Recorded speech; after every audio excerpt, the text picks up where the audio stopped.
understanding. And when it comes to nature, Lindsay, the idea that nature has lessons for us, I think that's something that you kind of introduced to the audience when we first had you on, this idea that the world in which we live, the physical world in which we live, has benefit for us. And not just in terms of, I have this plant, it can produce this medicine, let me take it and apply it to this sickness. But there are other forms of, I guess, plant medicines or nature medicines that are also out there. And I know you've done a lot of work with one aspect of them, and that's with this thing called flower essences. And I love this concept because, again, this idea that we are a part of nature and that everything in the universe has an impact on us here on Earth, whether we see it, know it, can touch it, taste it, smell it, or not. Can you talk with us a bit about some of the other forms of, I don't want to call it nature's magic, nature's medicine? Let's take it, because I know as soon as I say magic, somebody's gonna be like, what? She done crossed over from the Christian safe space. So can you talk with us a bit more about nature's medicine, if you will? And we're not doing flower to the people, y'all. That's cannabis, and that was on Thursdays. But talk to us about this other form of medicine that exists in the plants and then the flowers and the literal breathing flowers that are around us. Yeah, I think cannabis is a good kind of gateway into thinking about this idea of plant intelligence. Nice pun. I see what you did there. You see what I did there? Thank you.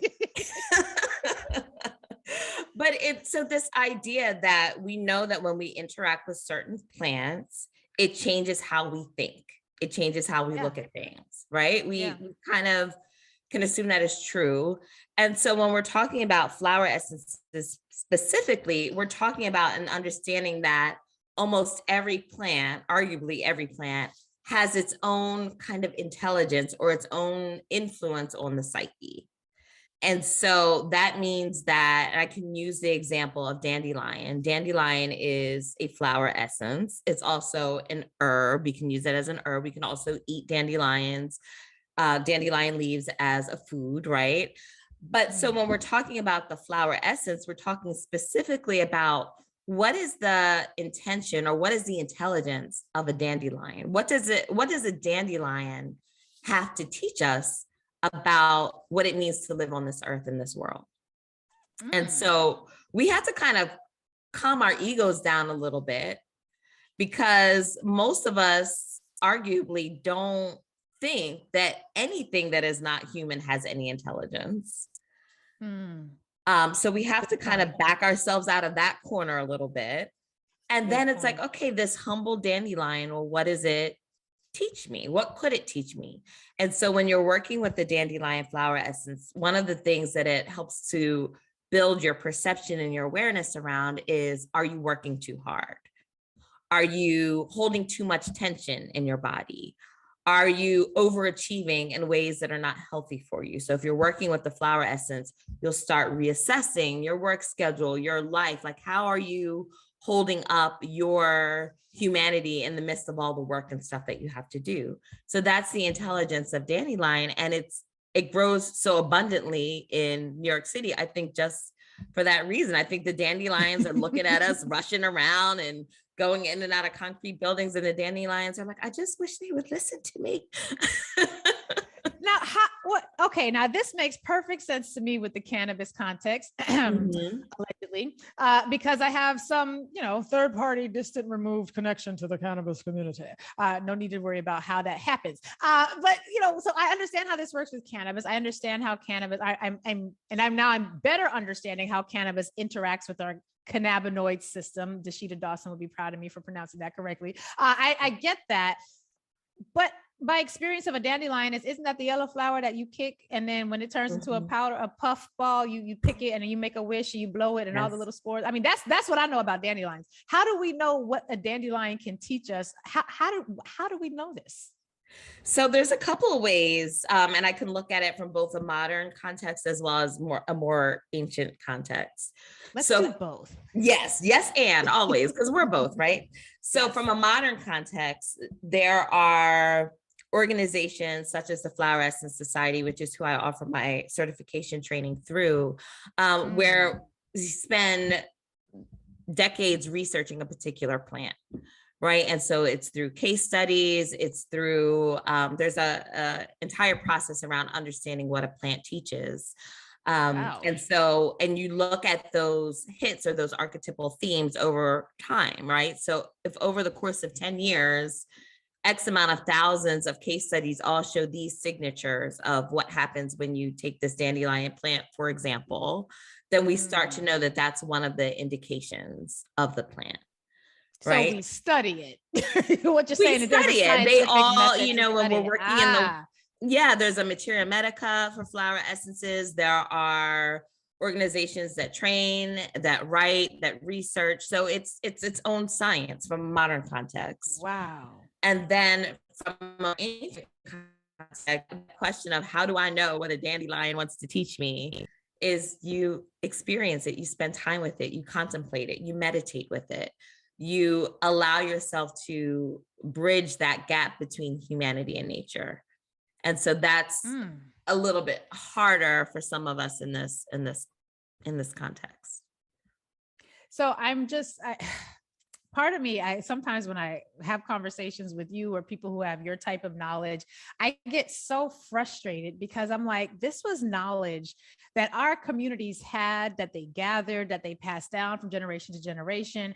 This was knowledge that was not shocking to anybody because our ancestors understood it. They were living around nature in ways that we do not now. You can walk through an entire zoo, a botanic garden, and never once do anything more but stop, smell the roses, and move on. And it feels like, please push back on this if it needs it. It feels like what you're telling me is that there is an entire body of science that modern science knows and understands, but that was drawn from Indigenous, African, and our ancient understanding of what it meant to live in nature with a completely different approach, one that was not so much about dominating nature, but understanding how we coexist with it. Is that right?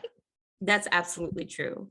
That is absolutely. Well, now I'm pissed off because you know how what we could do with knowledge like this if we recognize, like when I think about the herbs and all the things that just my mom and my grandmother taught me, just the little things that you take this for the belly, this and thinking about how many different plant sciences have been lost to us because we no longer have access to that body of knowledge. I'm a little frustrated, even though I'm glad that you're here to help us figure out how to get some of that back, I think it's also too, I mean, I get frustrated as well because it's not just losing the knowledge of, it's not just losing the body of knowledge, it's losing the mindset. And that's what I keep coming back to, that there was an intentional process that was largely driven by fear in the Western world of, fear of, I think we talked about before, it's like if the spaceship had landed. So this fear and this drive for certainty that has pushed modern medicine and modern science to this place of absolute proof and the desire to kind of relegate things of the spirit, things of the soul, things of the emotions, even to some extent, as something that's really not in the realm of science. And that, I think, is a mindset that is beginning to reconcile. There are definitely fields of psychology. Ecological psychology is a growing field that is beginning to turn around and say, wait, hey, there were ways that we understood human motivation and human behavior before this current scientific model. And it's not that this current model is bad or needs to be thrown out, it just is incomplete. And so how do we complete the picture and add something from the other end of the spectrum, so to speak? So it's never one or the other.